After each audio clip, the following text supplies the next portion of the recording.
GLR bulls అండి. గరికపాటి లక్ష్మీ చౌదరి గారి 4 పళ్ళ భాగం ఎత్తులు. గరికపాటి లక్ష్మీ చౌదరి గారు గట్టుపాడు గ్రామం, పత్తిపాడు మండలం, గుంటూరు జిల్లా వారి జత.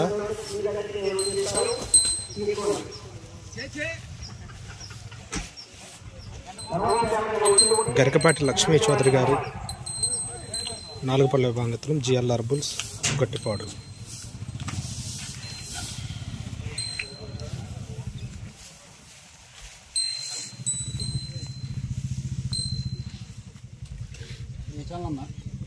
చెప్తా